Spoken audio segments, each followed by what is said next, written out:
24 August 1995 Dhaka Dinajpur হাইওয়ের ব্রাক অফিসের সামনে পড়ে থাকতে দেখা যায় একটা 14 বছরের মেয়ের রক্তাক্ত লাশ। তার ঠিক 2 দিন পরই মেয়েটার মৃত্যু নিয়ে দৈনিক উত্তর বাংলার সাংবাদিক মতিউর রহমান সংবাদ লিখতে শুরু করেন। কিন্তু লেখা প্রকাশের আগেই পুলিশের হায়ার অফিসিয়াল থেকে তার কাছে হুমকি আসে যেন এই মেয়েকে নিয়ে একটা কথাও প্রকাশ করা না হয়।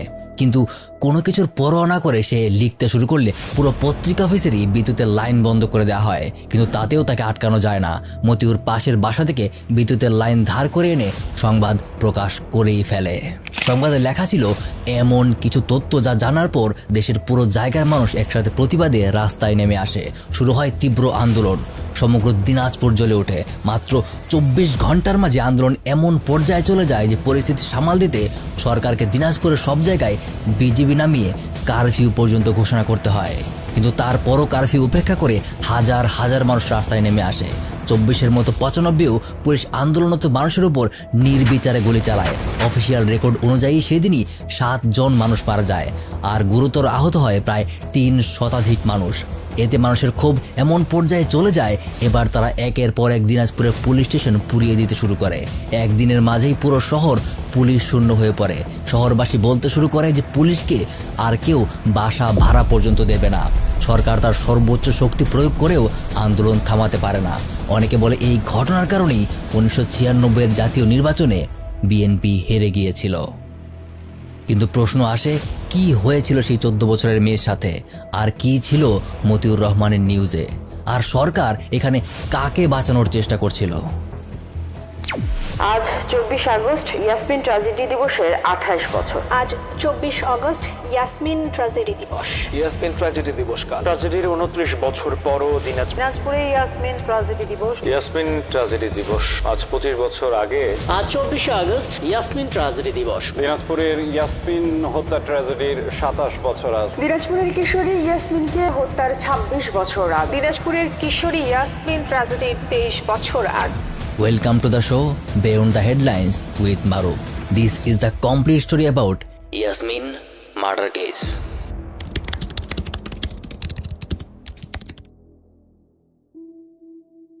আচ্ছা, ভিডিও শুরু করার আগে একটা কথা, this video might sound political, but so before you জাজ my political view, let me make myself clear. Everything I will be sharing in this video, everything is based on sources. Nothing is my personal opinion. যদি আমি কোনো personal opinion দেই, you will see a opinion hashtag on the upper left corner of the screen. Okay, let's start. রাত প্রায় 3:30। দিনাজপুরের 10 mile মোড়ে পঞ্চগড় গ্রামে একটা বাস নাম হাসনা এন্টারপ্রাইজ এসে থামে। সেখান থেকে 2টা ছেলে আর মেয়ে নামে। মেয়েটার বয়স 14-15-এর মতো আর ছেলেটার 17 বা 18-এর মতো। তাদের ঠিক পেছন পেছন বাসের সুপারভাইজার খোরশেদ আলমও নামে। সেই মুহূর্তে তখনও বেশ কিছু দোকান খোলা ছিল। খোরশেদ আলম মেয়েটাকে নিয়ে পাশের জবেদ আলীর চায়ের দোকানে যায়। গিয়ে সে জবেদ আলীকে রিকোয়েস্ট করে যে মেয়েটি দিনাজপুর যাবে, কিন্তু মেয়েটির কাছে কোনো টাকা পয়সা নেই। তাই দিনাজপুরের কোনো বাসে তাকে যেন কোনো মতনে তুলে দেওয়া হয়। এই বলেই খোরশেদ আলম তার বাস নিয়ে উঠে চলে যায়। খোরশেদ আলম চলে যেতেই সাথে যে ছেলেটা ছিল সে এগিয়ে আসে।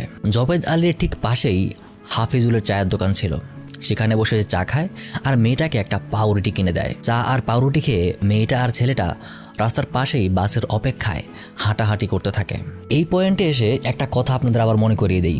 সময়টা তখন 1995 সাল আর রাত তখন 3:30। এত রাতে এরকম একটা কম বয়সী আর ছেলে আর মেয়েকে এভাবে রাস্তায় হাঁটাহাঁটি করতে দেখলে অনেকেরই কৌতূহল হবে। আমি তখনকার সময়ের কথা বলছি। আস্তে আস্তে পাশের মানুষ, দোকানের বেশ কিছু মানুষ তাদের দিকে এগিয়ে আসে। তারা এসে মেয়েটা আর ছেলেটার নাম পরিচয় জিজ্ঞেস করে। মেয়েটা জানায় তার নাম ইয়াসমিন, কিন্তু পরিচয় সম্পর্কে তেমন কিছু বলে না। তবে ছেলেটা জানায় তার নাম জয়ন্ত কুমার। সে এইচএসসি পরীক্ষা দিয়েছে আর ঢাকার নটরডেম কলেজে ভর্তি হয়ে এখন দিনাজপুর তার নিজের বাড়িতে ফিরে যাচ্ছে। তবে উপস্থিত মানুষের ছেলেটার চেয়ে মেয়েটার উপরেই বেশি উৎসাহী ছিল। মেয়েটার ব্যাপারে জিজ্ঞাসা করলে সে বলে মেয়েটা তার কিছুই হয় না, গাড়িতেই সে প্রথম মেয়েটাকে দেখেছে। লোকজন এবার আবার জিজ্ঞাসা করে এত রাতে তারা এখানে কি করে, কোথায় যাবে, মানে this typical moral policing staff. কিন্তু ইয়াসমিন খুব বেশি কিছু একটা বলে না। সে জানায় সে দিনাজপুর যাবে, এতটুকুই। লোকজন এত রাতে কীভাবে যাবে জিজ্ঞেস করলে জয়ন্ত নিজেই আগ বাড়িয়ে বলে যে সেও দিনাজপুর যাচ্ছে, সেই মেয়েটাকে পৌঁছে দেবে, কোনো সমস্যা নেই। এখন জয়ন্ত খুব ছোট মানুষ, সবেমাত্র এসএসসি পরীক্ষা দিয়েছে, তাই জবেদ আলী এসে বলে খোরশেদ আলম তাকে দায়িত্ব দিয়েছে, তাই মেয়েটাকে সে নিজেই দিনাজপুরের বাসে তুলে দেবে। এখন এইখানে এইটা বলা জরুরি যে খোরশেদ আলমের সাথে জবেদ আলীর বেশ ভালোই পরিচয় ছিল, কারণ প্রায়ই খোরশেদ আলম তার বাস থামিয়ে এইখানে জবেদ আলীর দোকানে চা সিগারেট এসব খেতে আসতো। তো ঠিক সেই সময়ই পুলিশের একটা পেট্রোল ভ্যান পাশ দিয়ে যাচ্ছিল, গাড়িতে ছিল টোটাল 3 জন। Okay, now I want your full attention, কারণ সামনে ঘটনা অনেক কমপ্লিকেটেড হতে যাচ্ছে। সেই 3 জন পুলিশ সদস্যের নাম: 1 ASI Moinul Haque, 2 constable Abdul Sattar, 3 police ভ্যানের ড্রাইভার অমৃতলাল। দোকানের পাশে জটলা দেখে তারা 3 জন এসে জিজ্ঞাসা করে যে এখানে কি হয়েছে, এত জটলা কেন? জবেদ আলী তখন পুলিশদেরকে সব কিছু বুঝিয়ে বলে। পুলিশ ইয়াসমিনের কথা শুনে তাকে পুলিশের গাড়িতে উঠতে বলে। তারা দিনাজপুরে যাবে, তারাই তাকে দিনাজপুর পৌঁছে দেবে। কিন্তু ইয়াসমিন পুলিশের সাথে যেতে চায় না, সে বলে সে বাসেই যাবে। কিন্তু পুলিশ তাকে ধমক দিয়ে কাইন্ড অফ একটু ভয় দেখিয়েই গাড়িতে তুলে ফেলে। তখন জয়ন্ত এসে বলে সেও দিনাজপুর যাবে, সেও তার সাথে যেতে চায়, কিন্তু পুলিশ জয়ন্তকে ধমক দিয়ে না করে দেয়। সেখানে উপস্থিত লোকেরাও কিছু বলে না, কারণ পুলিশের সাথে ঝামেলা করলে আবার নিজেরই বিপদ। পুলিশ সেই ভ্যানে করে ইয়াসমিনকে তাদের সাথে করে নিয়ে চলে যায়। আর তারপর এর ঠিক 3 ঘন্টা পর ইয়াসমিনের হাতের ভাঙা চুরি আর একটা স্যান্ডেল নিয়ে কিছু মানুষ জবেদ আলীর দোকানের সামনে দৌড়ে আসে। তারা সবাইকে বলতে শুরু করে যে পুলিশ যে মেয়েটাকে নিয়ে গিয়েছিল ব্রাক অফিসের সামনেই সেই মেয়েটার লাশ পড়ে আছে। খুব দ্রুত এই খবরটা আশপাশের মানুষের কাছে ছড়িয়ে পড়তে শুরু করে। লাশের পাশে আস্তে আস্তে মানুষের ভিড় বাড়তে থাকে। 1 2 জন করে মোটামুটি 500-600 জন মানুষ জমা হয়ে যায়। খবর চলে যায় সেই এলাকার দফাদার আহম্মদ আলীর কাছে। আহম্মদ আলী লাশ দেখেই পুলিশকে জানানোর জন্য সাথে সাথে রিক্সা নিয়ে দিনাজপুর থানায় চলে যায়। সে যখন থানায় গিয়ে পৌঁছায় তখন সময় এক্স্যাক্টলি 6:30। টাইমগুলো খুব ভালোভাবে মার্ক করবেন, কারণ এই কেসে প্রত্যেকটা ঘটনার টাইমিং খুবই গুরুত্বপূর্ণ। আহম্মদ আলী থানায় গিয়েই একটা জেনারেল ডায়েরি করে, যার নাম্বার ছিল 958। ডায়েরি করার পর পুলিশ আহম্মদ আলীকে বলে যে তুমি যাও, আমরা আসছি। আহম্মদ আলীও পুলিশের কথা মতো ঘটনাস্থলে আবার ফিরে আসে, কিন্তু এসে সে দেখে তার আগেই 2 জন পুলিশ সেখানে পৌঁছে গেছে। একজন এএসআই স্বপন, আরেকজন এসআই জাহাঙ্গীর। এগেইন নামগুলো খুব ভালো মতো খেয়াল রাখবেন।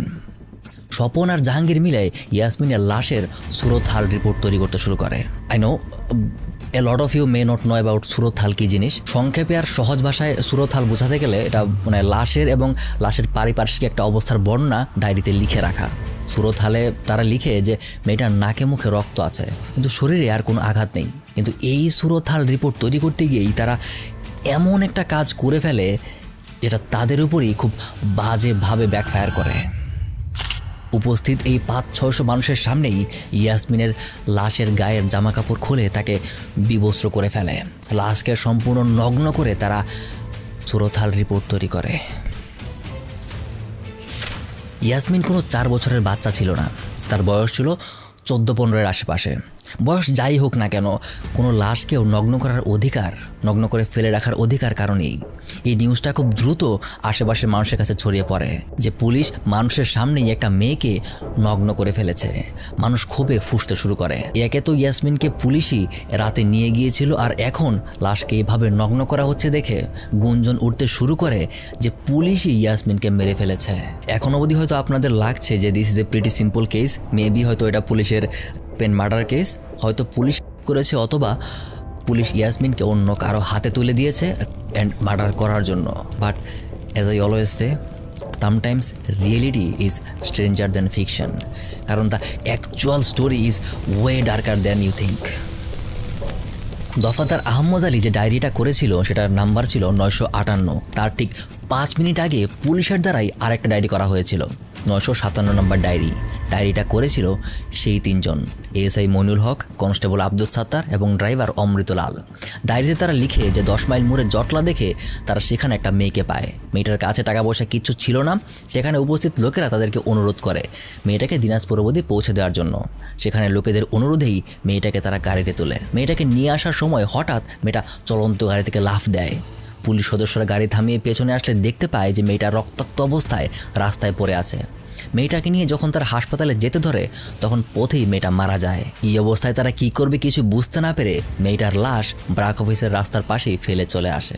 পুলিশ স্টেশনে এসে তারা থানার ডিউটি অফিসারকে ঘটনাটা জানায়। ডিউটি অফিসার পুলিশ সুপারকে ফোন করে জানালে পুলিশ সুপার একটা ডায়েরি করতে বলে। আর সেই কথা মোতাবেকই দফাদার আহমদ আলী ঠিক 5 মিনিট আগে তারা ডায়েরিটা করে ফেলে। কিন্তু আসলেই কি ঘটেছিল সেই 3 ঘন্টায়? মেয়েটা কি গাড়ি থেকে লাফ দিয়েছিল? আর দিলেও কেন দিয়েছিল? Let's see. এএসআই স্বপন আর জাহাঙ্গীর মিলে যে সুরতহাল রিপোর্ট তৈরি করেছিল সেখানে শেষে তারা অ্যাড করে আরও একটা লাইন। সেটা হলো যে লাশ দেখে মনে হচ্ছে কোনো উঁচু জায়গা থেকে পড়ে যাওয়ার কারণে মৃত্যু হয়েছে। তারপর তারা লাশের পোস্টমর্টমের জন্য দিনাজপুরের জেনারেল হসপিটালে লাশটা পাঠিয়ে দেয়। অ্যান্ড হ্যার ইজ ওয়ান ক্যাচ, লাশের সব কিছুই তারা আলামত হিসেবে সংগ্রহ করে, কিন্তু একটা জিনিস তারা সংগ্রহ করে না, সেটা হলো মেয়েটার জামা কাপড়। জামা কাপড়গুলিকে সম্পূর্ণ আলাদা করে ফেলা হয়। সময় তখন সকাল 9টা। দিনাজপুরের জেনারেল হাসপাতালে লাশ পৌঁছে গেছে। পোস্টমর্টমের দায়িত্ব পড়ে শিশুরোগ বিশেষজ্ঞ মোহাম্মদ মহসিনের উপর। বেওয়ারিশ লাশ হিসাবে দুপুর 2টার মাঝেই তার পোস্টমর্টম হয়ে যায়।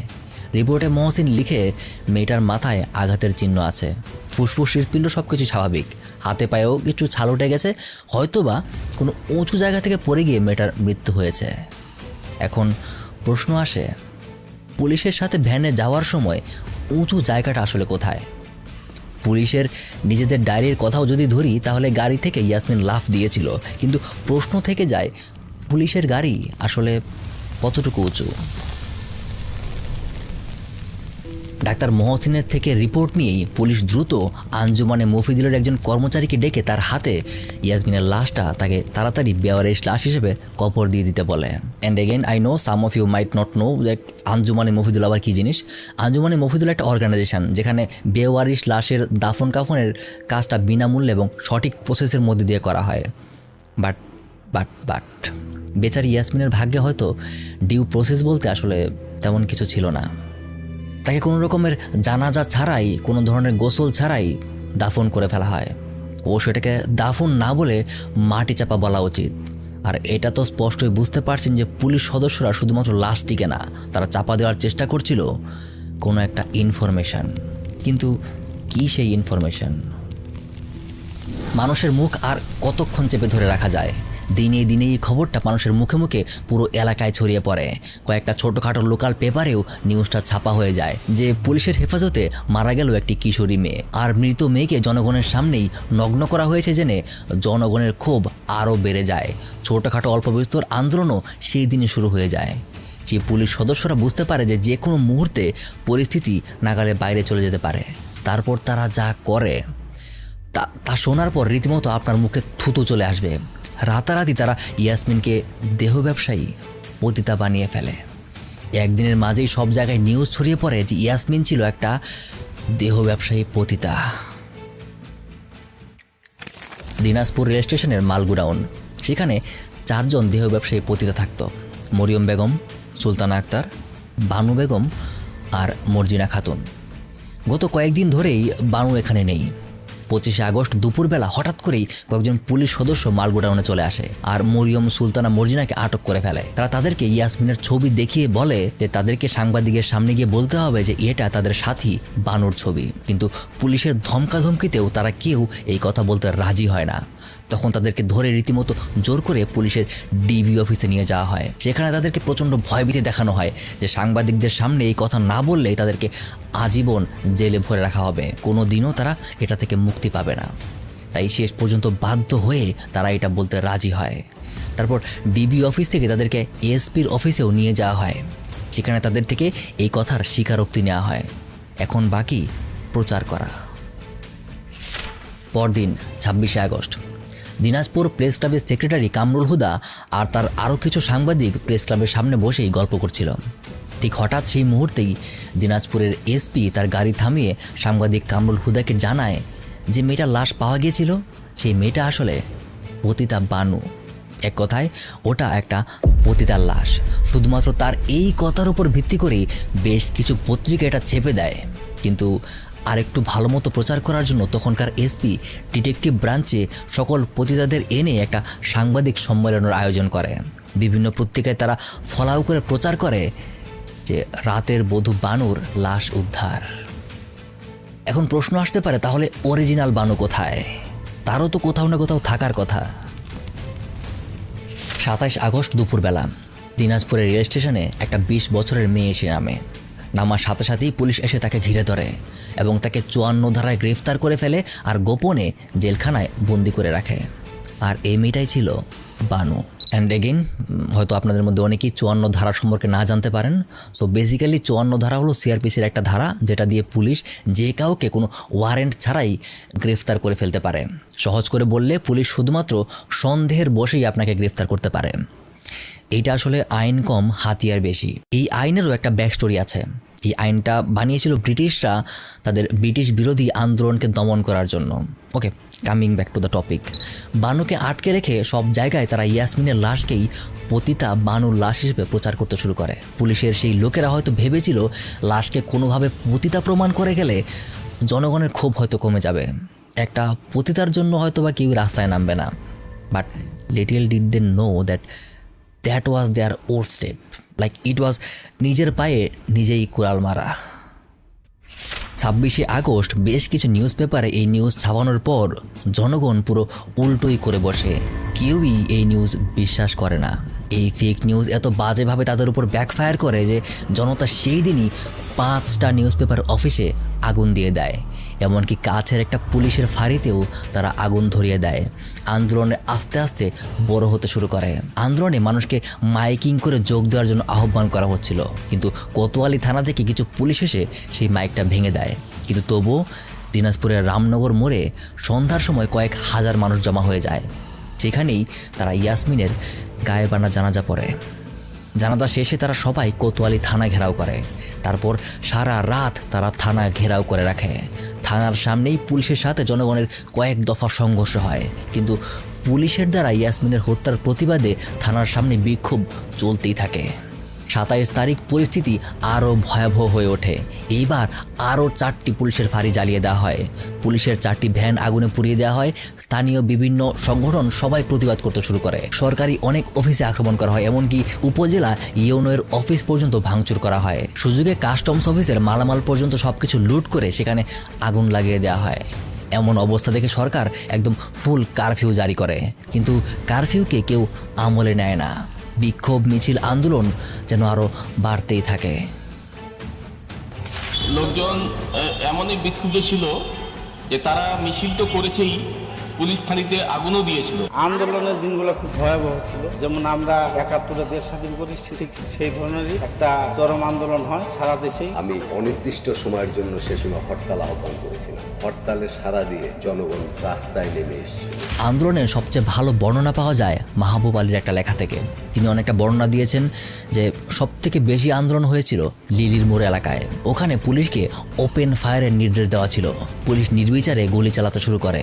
শুরুতেই কাদের নামের একটা লোক মারা যায়, তারপর শামু নামের আরেক ব্যক্তি গুলিবিদ্ধ হয়, কিন্তু গুলি খেয়েও সে বেঁচে ছিল। পুলিশ এসে তাকে বুকে লাথি মেরে টেনে হিঁচড়ে তাদের ভ্যানে তুলে ফেলে। আন্দোলনকারী অনেকেই এসে তখন শামুকে ছেড়ে দিতে বলে, তাকে হাসপাতালে নিতে হবে, কিন্তু পুলিশের কয়েকজন তার বুকে পা দিয়ে চেপে ধরে রাখে, আর এতেই সে ওখানে মারা যায়। তারপর বস্তির একটা শিশুও গুলিবিদ্ধ হয়ে মারা যায়। এভাবে এক এক করে মারা যায় টোটাল 7 জন, যাদের মাঝে শুধুমাত্র এই 3 জনেরই সঠিক তথ্য পাওয়া যায়। বাকিদের লাশও গুম করে ফেলা হয়েছে, তাদের কোনো খবরই কোথাও পাওয়া যায় না। এই 7 জনের সংখ্যাটা যে কতটুকু সত্যি সেটা নিয়েও অনেকের সন্দেহ আছে। তবে আহত হয়েছিল কম করে হলেও 300 মানুষ। এইবার ঘটনা শুধুমাত্র দিনাজপুরে থাকে না, এই আন্দোলনের রেশ সারা দেশে ছড়িয়ে পড়ে। বিভিন্ন ছাত্র সংগঠন, রাজনৈতিক দল, বিভিন্ন হিউম্যান রাইটস অর্গানাইজেশন থেকে, স্পেশালি দিনাজপুরের বার অ্যাসোসিয়েশন থেকে প্রেশার আসতে শুরু করে। ইয়াসমিনের লাশ আবার কবর থেকে উঠিয়ে আবার পোস্টমর্টম করে পুরো ঘটনার একটা নিরপেক্ষ তদন্ত করার জন্য দাবি জানানো হয়। এছাড়া জনগণকে শান্ত করার আর কোনো রাস্তা নেই। বাধ্য হয়ে দিনাজপুরের ডিসি লাশ আবার উঠিয়ে পোস্টমর্টেম করার জন্য রাজি হন। তখন তিনি দিনাজপুরের ম্যাজিস্ট্রেট সেলিনা শাহাদতকে আদেশ দেন যে 28 তারিখের মধ্যেই লাশ উঠিয়ে আবার পোস্টমর্টেম করতে হবে। ডিসির নির্দেশ মতো 28 তারিখ সকালেই সেলিনা শাহাদত তার কাজ শুরু করে দেন। তিনি লাশ ওঠানোর কাজের জন্য দিনাজপুরের থানা থেকে পুলিশ ফোর্স কল করেন, কিন্তু পুলিশ নানা রকম অজুহাত দেখিয়ে গড়িমসি করতে শুরু করে। সেই দিন দুপুর 2টা পর্যন্ত অপেক্ষা করার পরও একটা পুলিশ সদস্যও সেলিনা শাহাদতকে সাহায্য করতে আসে না। তখন সেলিনা শাহাদত বিজিবি এর সাথে যোগাযোগ করেন এবং 1 ঘন্টার মাঝেই 2 গাড়ি ভর্তি বিজিবি সদস্য সেখানে চলে আসে। তাদের সাহায্য নিয়েই সেলিনা শাহাদত সাথে আরও বেশ কিছু হিউম্যান রাইটস অর্গানাইজেশনের লোকজন লাশ তোলার কাজ শুরু করে দেয়। কিন্তু এর মাঝেই চলে আসে আরেকটা টুইস্ট। হঠাৎ কোথা থেকে একটা শাড়ি পরা মধ্যবয়স্ক মহিলা কাঁদতে কাঁদতে এসে সেলিনা শাহাদতের সামনে লুটিয়ে পড়ে। ধানমন্ডির 1 নম্বর সড়কে 13 নম্বর বাসা। সেখানেই থাকে আবুল আহসানের ছোট্ট ফ্যামিলি। স্ত্রী আর নিজের একমাত্র ছেলে দীপকে নিয়ে তাদের খুব সুন্দর সংসার। আবুল আহসান ইউএসএ এর ইনফরমেশন ডিপার্টমেন্টে চাকরি করে, আর স্ত্রী একটা স্কুলের টিচার। স্বামী স্ত্রী দুজনই চাকরি করার কারণে একটা ঝামেলা হয়ে যায় তাদের ছেলেকে নিয়ে। সারাদিন ছেলেকে দেখাশোনা করার মতো কোনো মানুষ নেই। আবুল আহসানের এই সমস্যার কথা জানতে পারে তার শাশুড়ি ওয়াহিদা খাতুন। ওয়াহিদা খাতুনের বাড়িও দিনাজপুর, তিনি সেখানেই থাকেন। নিজের নাতির দেখাশোনা করার জন্য তিনি কাজের মেয়ে খুঁজতে থাকেন। এইদিকে দিনাজপুরে থাকে মধ্যবয়স্ক এক মহিলা শরীফা বেগম। তারও বেশ সুন্দর সাজানো সংসার, 1 ছেলে আর 1 মেয়ে। এর মাঝেই হঠাৎ তার স্বামী ইমাজ মিয়া তাকে তালাক দিয়ে ছেলে মেয়েকে ছেড়ে ভারতে চলে যায়। 2 ছেলে আর মেয়েকে নিয়ে শরীফা বেগম একদম সাগরে পড়ে যায়। চারদিক থেকে অভাব তাকে ঘিরে ধরে। তখন তার মেয়ে ক্লাস 5-এ পড়ে। মেয়েটা পড়াশোনায় খুবই আগ্রহী, কিন্তু মায়ের পক্ষে মেয়ের পড়াশোনার খরচ চালিয়ে নেওয়া যাওয়া এখন আর সম্ভব না। ঠিক এই সময়ই শরীফা বেগমের সাথে দেখা হয় ওয়াহিদা খাতুনের। ওয়াহিদা খাতুন শরীফা বেগমকে প্রস্তাব দেয় তার মেয়েকে আবুল আহসানের বাসায় দিয়ে দেওয়ার জন্য। এতে যে সে টাকা পাবে তাতে মা আর মেয়ে বেশ ভালোই চলতে পারবে। কিন্তু মেয়ে কোনোভাবেই রাজি হয় না। আর এই মেয়েটাই ছিল ইয়াসমিন। মায়ের আকুতি মিনতিতে ইয়াসমিন ধানমন্ডির আবুল আহসানের বাড়িতে কাজ করতে যেতে রাজি হয়, কিন্তু একটা শর্ত, যে সেখানে কাজ করে যে টাকা সে ইনকাম করবে সেই টাকার একটা অংশ তার মাকে আলাদা করে তুলে রাখতে হবে। ইয়াসমিন আবার যখন ফিরে আসবে তখন সেই টাকা দিয়ে আবার তাকে স্কুলে ভর্তি করতে হবে। শুধুমাত্র এই শর্তেই ইয়াসমিন ধানমন্ডি যেতে রাজি হয়। আবুল আহসানের বাড়িতে তার একটা মাত্র কাজ ছিল, সেটা হলো তার ছেলেকে দেখাশোনা করে রাখা, তাকে স্কুলে দিয়ে আসা আর সময় মতো স্কুল থেকে নিয়ে আসা। এভাবেই তার দিন যেতে থাকে। 1 মাস 2 মাস করে 3 বছর পার হয়ে যায়। নানা অজুহাতে ইয়াসমিনের আর বাড়ি ফেরা হয় না। অনেক দিন ধরেই তার মাকে দেখা হয় না। মায়ের জন্য তার মনটা আকুপাকু করতে থাকে। ইয়াসমিন আবুল আহসানকে কথা জানায়। তখন সে জানায় যে সামনের দুর্গাপূজার ছুটি আছে, তার আগে যাওয়া আসলে সম্ভব না। কিন্তু ইয়াসমিনের আর ভালো লাগে না, তাই একদিন সে একটা কঠিন সিদ্ধান্ত নেয়। 23 আগস্ট দুপুর 2:30টায় ইয়াসমিন আবুল আহসানের ছেলে দীপকে স্কুল থেকে আনতে যাওয়ার জন্য বের হয়, কিন্তু সে আর স্কুলে যায় না। স্কুলে না গিয়ে ইয়াসমিন চলে যায় সোজা গাবতলী বাস স্টেশনে। ইয়াসমিনের কাছে তখন টাকা পয়সা কিছুই ছিল না, একদম খালি হাতেই সে বাস স্ট্যান্ডে যায়। সেখানে 2জন বয়স্ক ব্যক্তির কাছে সে সাহায্য চায় দিনাজপুর যাওয়ার জন্য। সহায় সম্বলহীন গরিব মেয়ে বিবেচনা করে তারা তাকে নিয়ে যায় হাসনা এন্টারপ্রাইজের বাসের সুপারভাইজার খুরশেদ আলমের কাছে। খুরশেদ আলম তাদের রিকোয়েস্টের কারণে বিনা ভাড়াই ইয়াসমিনকে নিয়ে যেতে রাজি হয়। ইয়াসমিনকে প্রথমে সে ইঞ্জিনের সামনের সিট যেটা থাকে সেইখানে বসায়, কিন্তু সেইখানে একটা ছেলে তাকে ডিস্টার্ব করতে শুরু করে। এটা সে খেয়াল করে নিচে থেকেই সে তাকে বাসের পেছনের সিটে একটা ছেলের সাথে বসিয়ে দেয়। আর এই ছেলেটাই সেই জয়ন্ত। আর তারপর কি হয়েছিল ইউ অলরেডি নো দ্যাট। নিজের মেয়ের নিখোঁজ হওয়ার খবর পৌঁছে যায় শরীফা বেগমের কাছেও। এদিকে আবার একই বয়সী একটা মেয়ের লাশ পাওয়া গিয়েছে, এটা নিয়ে দিনাজপুর উত্তাল। শরীফা বেগমের মনটা কেমন জানি করতে শুরু করে। সে দৌড়ে ছুটে যায় ওয়াহিদা খাতুনের কাছে। সেখানে ওয়াহিদা খাতুনের ছেলে কামরুল তাকে নিয়ে যায় একটা পত্রিকা অফিসে। সেখান থেকে এসে জানতে পারে যে সেলিনা শাহাদত শেখ জাহাঙ্গীর কবরস্থানে সেই মেয়েটার লাশ উঠাচ্ছে। এইটা যেন তার নিজের মেয়ে না হয়, শুধুমাত্র এই 1 ফুট আশা নিয়ে শরীফা বেগম ছুটে যায় সেই কবরস্থানে। এসে সেলিনা শাহাদতের সামনে লুটিয়ে পড়ে কাঁদতে শুরু করে। একবার সে লাশের মুখটা দেখতে চায়, আর লাশের মুখটা খোলা মাত্রই শরীফা বেগমের পায়ের নিচ থেকে মাটি সরে যায়। তার সামনেই তার মেয়ের বিভৎস বিকৃত লাশ পড়ে আছে। শরীফা বেগমের আর্তনাদে পুরো কবরস্থান কেঁপে ওঠে। সেলিনা শাহাদত তাকে শান্ত করে তার কাজ শুরু করে। লাশ উঠিয়ে আবার নতুন করে লাশের সুরতহাল করা হয়। তারপর আবার নতুন করে পোস্টমর্টেমের জন্য দিনাজপুর হাসপাতালে পাঠিয়ে দেওয়া হয়। এবার তিনি পোস্টমর্টেমের জন্য শক্তিশালী একটা মেডিকেল টিম তৈরি করেন।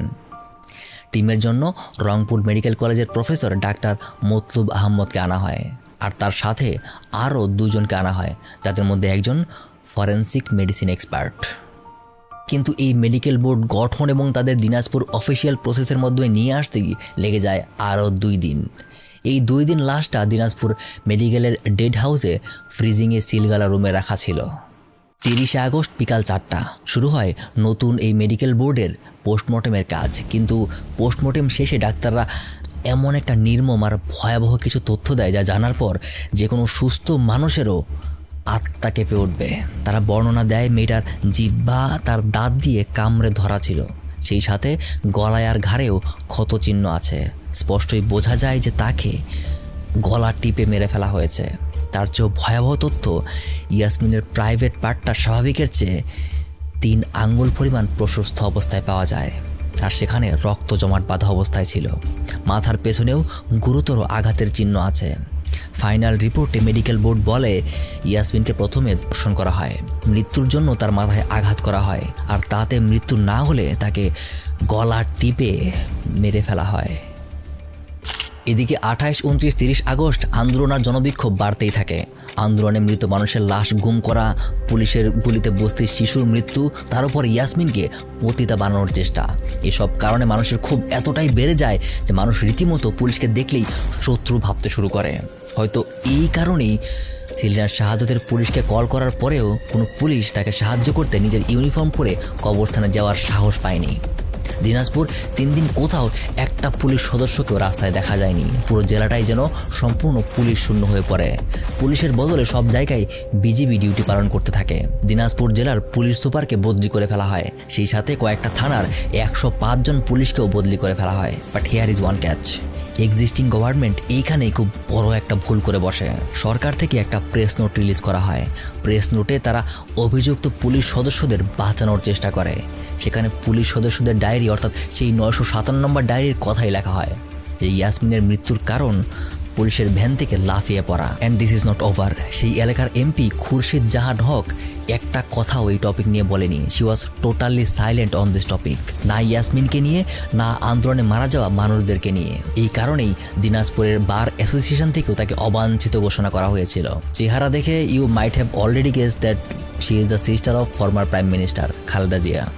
ওই সময়টাতে খালেদা জিয়া বেইজিংয়ে জাতিসংঘের বিশ্ব নারী সম্মেলনে চলে যায়, যেখানে মানুষ আশা করেছিল তিনি দিনাজপুরে যাবেন, ইয়াসমিনের মা আর আন্দোলনে মারা যাওয়া মানুষের পরিবারের পাশে দাঁড়াবেন। কিন্তু তিনি তা না করে বেইজিংয়ে আন্তর্জাতিক নারী সম্মেলনে যোগ দিতে চলে যান, যার কারণে তাকে নিয়ে প্রচুর সমালোচনা করা হয়। আর এই সমালোচনার সুযোগ শেখ হাসিনাও নিয়েছিলেন। খালেদা জিয়া দিনাজপুরে না গেলেও শেখ হাসিনা ঠিকই দিনাজপুরে যান। সেখানে তিনি বিরোধী দলের নেত্রী হিসেবে সরকারের অনেক সমালোচনা করেন। এটা নিয়ে আমার কিছু পার্সোনাল অপিনিয়ন আছে, which I will be giving letter in this video. তো লেটস কন্টিনিউ। সরকারের নির্লিপ্ততা, গাবাচানোর চেষ্টা, সেই সাথে বিরোধী দলগুলোর তীব্র সমালোচনা আন্দোলনকে প্রচণ্ড রকম ফুয়েলিং করতে শুরু করে। কোনোভাবেই পরিস্থিতি শান্ত হচ্ছে না দেখে রাজশাহী বিভাগীয় কমিশনার ঘোষণা দেন যে দিনাজপুরের পুলিশ সুপার, ডিসি, কোতোয়ালি থানার যত পুলিশ সদস্য আছে সবাইকে প্রত্যাহার করা হবে আর দোষী পুলিশদেরকে গ্রেফতার করা হবে। আর এই ঘোষণার পর পরিস্থিতি ধীরে ধীরে শান্ত হতে শুরু হয় কেসের কার্যক্রম। কিন্তু কেসের মাঝেও আসামিরা এমন কিছু করে যা শুনলে আপনি রীতিমতো অবাক হয়ে যাবেন। ইয়াসমিনের ধর্ষণে পুরোটা দোষ ঢেলে দেওয়া হয় জয়ন্তর ঘাড়ে। হ্যাঁ, ইয়াসমিনের সাথে একই বাসে জার্নি করা সেই কলেজের ছেলে জয়ন্ত। বগুড়া জোনের CID officer ASP Mahfuzur Rahman এই কেসের তদন্তভার গ্রহণ করেন।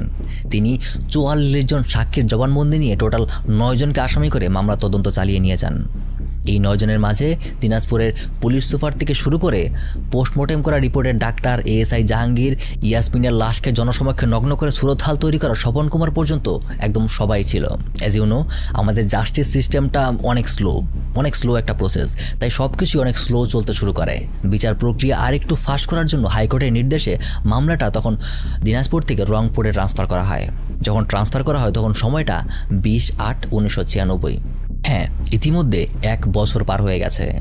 এর মাঝে বেশ কিছু আইনি ঝামেলাও চলে আসে, যার কারণে আসামিদেরকে 2টা গ্রুপে ভাগ করে 2টা আলাদা কোর্টে আলাদা আলাদা চার্জশিট তৈরি করে তাদের বিচারের ব্যবস্থা করা হয়। ফাইনালি অনেক চড়াই উতরাই শেষে মামলার কোর্ট হিয়ারিং শুরু হয়। কিন্তু কোর্ট হিয়ারিংয়ে প্রধান 3 জন আসামি যা বলে তাতে পুরো মামলার ঘটনাই ঘুরে যায়।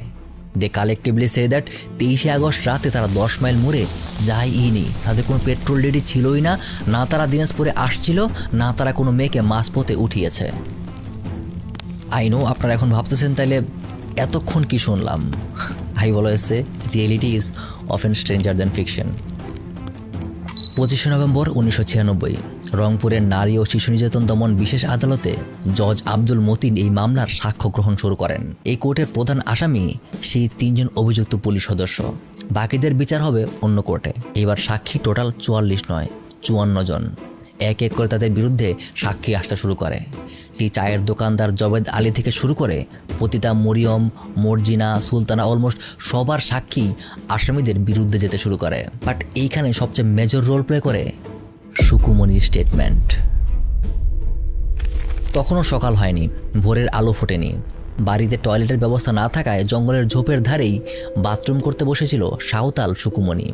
ঝোপের আড়াল থেকে সে দেখতে পায় 3 জন পুলিশ সদস্যকে।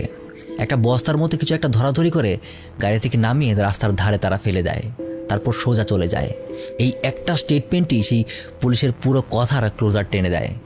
এবার তারা তাদের করা ডায়েরি 907 নম্বর ডায়েরি, সেই কথাটাই রিপিট করতে শুরু করে যে মেয়েটিকে তারা উঠিয়েছিল কিন্তু মেয়েটি গাড়ি থেকে লাফিয়ে পড়ার কারণে মারা যায়। I really wonder how much stupid they are. যেখানে নিজেরাই ডায়েরি করেছে সেখানে নিজেরা একদম সেখানে ছিলই না, কোনো মেয়েকে ওঠায়নি, এইসব বলে কিভাবে? Anyway, court record says they did. তাদের এই গাড়ি থেকে লাফিয়ে পড়া থিওরির কাউন্টার দিতে আসে ডক্টর মতলুব আহমেদ। তিনি বলেন the death was due to asphyxia followed by intercranial haemorrhage as a result of throttling followed by head injury and also she was raped which was antemortem and homicidal in nature. Even প্রথম পোস্টমর্টেমের রিপোর্টেও অর্থাৎ doctor মোহসিনের রিপোর্টেও এই তথ্য পাওয়া যায় ইয়াসমিনের 2 পায়ের গোড়ালিতে 1 ইঞ্চি পরিমাণ ঘষার কারণজনিত আঘাত ছিল। আর এইরকম ক্ষত শুধুমাত্র চিৎ করে শুইয়ে গলা টিপে মারার সময় হতে পারে। জীবন বাঁচানোর জন্য মরণাপন্ন মানুষ তখন মাটিতে পা আছড়ায়। পোস্টমর্টমে লেখা প্রত্যেকটা ইনজুরির কোনোটাই আসলে গাড়ি থেকে লাফিয়ে পড়লে কখনোই হবে না। পাশাপাশি তার প্রাইভেট পার্টে 3 আঙ্গুল পরিমাণ ফাঁকা জায়গা হয়ে গিয়েছিল। এবার আসামিরা তাদের লাস্ট কার্ডটা প্লে করে, সমস্ত দোষ চাপিয়ে দেয় জয়ন্তর উপর। তারা বলে গাড়িতেই জয়ন্ত ইয়াসমিন করেছে। তবে তাদের এই কথা ধোপে টিকে না, কারণ বিচারক নিজেই বলে গাড়িতে কোনো ফিজিক্যাল ইন্টারকোর্স হয়ে থাকলে সেটা অবশ্যই উভয়ের সম্মতিতে হওয়া সম্ভব, আর সম্মতি হলে কখনো এই ধরনের ক্ষত হয়ে থাকবে না। তর্ক সাপেক্ষে যদি ধরেও নেওয়া যায় যে জয়ন্ত করেছিল, তাহলে এই ক্ষত নিয়ে ইয়াসমিনের পক্ষে এত দূর জার্নি করা সম্ভব না। আর সাক্ষীরাও বলেছে বাস থেকে নামার পর জয়ন্ত আর ইয়াসমিন একসাথেই ছিল। জয়ন্ত ধর্ষণকারী হলে অবশ্যই এটা হতো না। এই সব কিছু বিবেচনা করে বিচারক আব্দুল মতিন তার রায়ে বলেন যে টোটাল 7 জন সাক্ষী বলেছে যে পুলিশ সদস্যদেরকে তারা ইয়াসমিনকে উঠিয়ে নিয়ে যেতে দেখেছে, তবে কেউই সরাসরি তাকে হত্যা করতে দেখেনি। তবে সাক্ষী সুকুমনি ভোরবেলা তাদেরকে লাশটা ফেলে দিতে দেখেছে। এছাড়াও সকল সাক্ষ্য প্রমাণ, পোস্টমর্টেম রিপোর্ট মিলিয়ে দেখা যায় এই 3 জন আসামি ছাড়া অন্য কারো পক্ষে এই কাজ করা সম্ভব না। কিন্তু প্রশ্ন থেকেই যায় যে যদি করেও থাকে সেটা করেছে কোন জায়গায়, প্লেসটা কোথায় ছিল? Where did they actually committed that heinous crime? স্কুলের একটা বাচ্চা ছেলে 25 আগস্ট তার স্কুলের মাঠে খেলাধুলা করছিল। খেলতে খেলতে হঠাৎ সে একটা স্যান্ডেল খুঁজে পায়। স্কুলটা ছিল সাধনা আদিবাসী সরকারি প্রাথমিক বিদ্যালয়। কেউ খেয়াল করেনি যে ইয়াসমিনের লাশের পাশে শুধুমাত্র তার একটা স্যান্ডেল, আর একটা স্যান্ডেল নেই। এই স্যান্ডেলটাই খুঁজে পায় সেই স্কুলের বাচ্চা। প্রশ্ন আসে যে ইয়াসমিনের লাশ রাস্তার পাশে পড়ে থাকলো, কিন্তু তার শুধুমাত্র একটা স্যান্ডেল স্কুলের মাঠে কিভাবে গেল? উত্তর, ইয়াসমিনকে তারা ধর্ষণ করেছিল সেই স্কুলের ভেতরে। শুধুমাত্র স্যান্ডেল না, স্কুলের এখানে রক্তের দাগ আর ভাঙা চুরিও পাওয়া যায়, যা সবই ইয়াসমিনের ছিল। আর সবচেয়ে স্ট্রং আর্গুমেন্ট হলো আসামি পক্ষ তাদের পক্ষে একটা সিঙ্গেল সাক্ষীও আনতে পারেনি। তাই সব কিছু বিবেচনা করে বিচারক আব্দুল মতিন রায় দেন তাদের প্রত্যেককে আমৃত্যু ফাঁসি কাষ্ঠে ঝুলিয়ে মৃত্যুদণ্ড কার্যকর করতে হবে। আর এই রায় দেওয়া হয় 31শে আগস্ট 1997 সালে, অর্থাৎ ঘটনার প্রায় 2 বছর পর। But the story is not over yet. Appeal এখনও বাকি।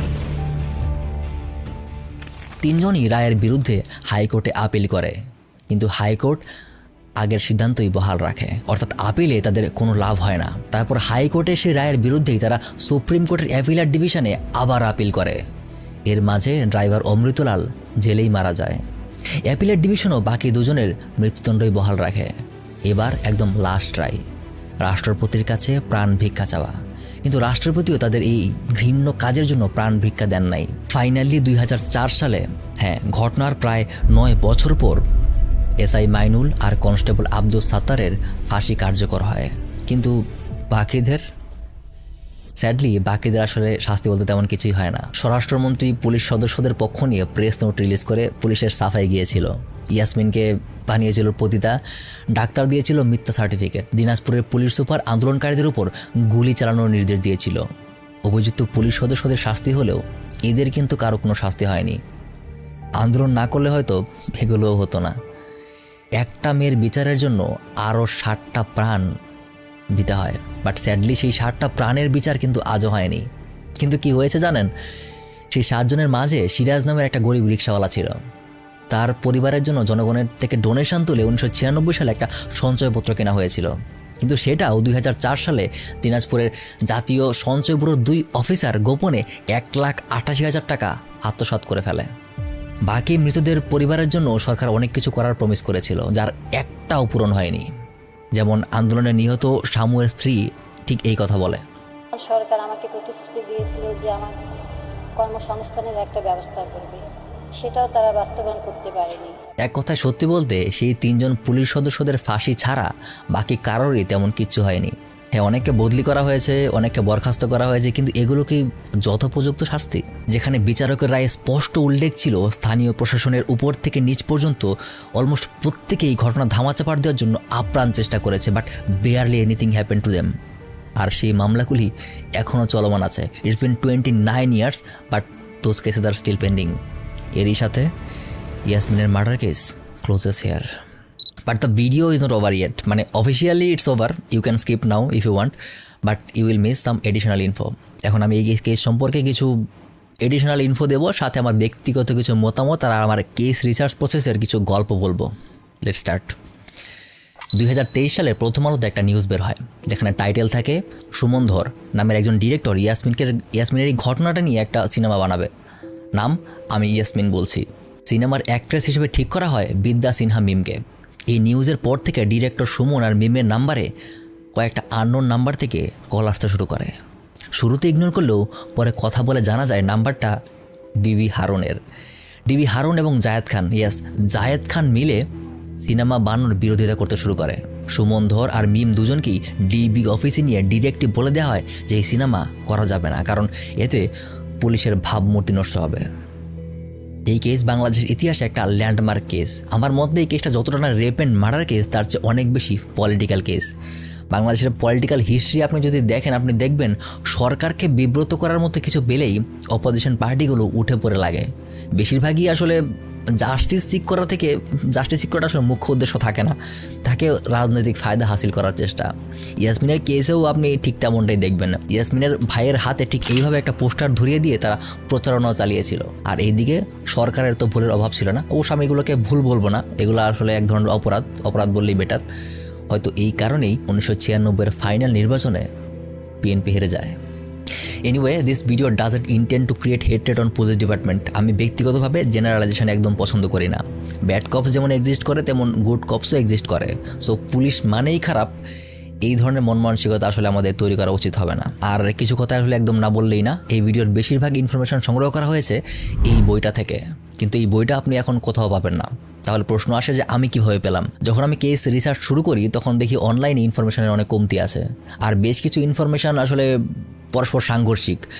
তো এই ঘটনার উপর আমি তখন বই খুঁজতে শুরু করি, অ্যান্ড লাকিলি বইটা পেয়েও যাই। কিন্তু যখন অর্ডার করি তখন কারো কাছে আসলে বইটা অ্যাভেলেবল নাই। রকমারি, প্রথমা, ই বইঘর সব জায়গায় আমি বই খুঁজি, কিন্তু কোথাও এই বইটা নাই। বাধ্য হয়ে গেলাম নীলক্ষেতে প্রায় 30-40টা দোকান খোঁজার পরেও একটা সিঙ্গেল দোকানও বইটা দিতে পারে নাই। তো লাস্টে একমাত্র একটাই অপশন, সেটা হলো যে প্রকাশনী। তাই পরদিন আমি গেলাম প্রকাশনীর কাছে, কিন্তু তারাও বই দিতে পারে না, তাদের কাছে বই নেই। কিন্তু আমি তাদের কথা বিশ্বাস করি নাই, কারণ প্রকাশনীর কাছে বইয়ের একটা কপিও থাকবে না এটা সম্ভব না। তাই 2 দিন পর আবার আমি প্রকাশনীতে যাই। এবার তাদের অনেক রিকোয়েস্ট করতে শুরু করি যে আঙ্কেল রিসার্চের জন্য আমার বইটা লাগবে, প্লিজ বইটার একটা সিঙ্গেল কপি থাকলে দেন, আমার বই লাগবে না, আমি জাস্ট বইয়ের ছবি তুলে নিয়ে যাব। আমি এই ছবির জন্য বইয়ের 10 গুণ দাম দিতে প্রস্তুত আছি, আপনি শুধুমাত্র বইয়ের একটা ছবি তোলার ব্যবস্থা করে দেন। তো ফাইনালি এত রিকোয়েস্টের পর একজন গিয়ে গোডাউন থেকে একটা বই বের করে আনে আর বলে যে এই একটাই কপি আছে, যেন আমি ছবি তুলে নিয়ে যাই। তো আমি তাদের অফিসে বসি, পুরোটা বইয়ের ছবি তুলে নিয়ে আসি। তারপর সম্মানস্বরূপ আঙ্কেলকে আমি কিছু টাকা দেওয়ার চেষ্টা করেছিলাম, কিন্তু আমার কাছ থেকে তিনি 1 পয়সাও নেন নাই। আঙ্কেলকে অসংখ্য ধন্যবাদ। যদি তিনি বই না দিতেন আসলে তখন এই ভিডিওটা আসলে কোনোভাবেই সম্পূর্ণ করা যাইতো না, অনেক ইনফরমেশানে ঘাটতি থাকতো। সো ফাইনালি থ্যাঙ্কস এ লট এত বড় ভিডিওটা শেষ পর্যন্ত দেখার জন্য। এই শর্টস আর রিলসের যুগে এত বড় ভিডিও দেখার মতো অ্যাটেনশন স্প্যান আসলে সবার থাকে না। So you are really special. Hope to see you soon with another case. আল্লাহ হাফেজ।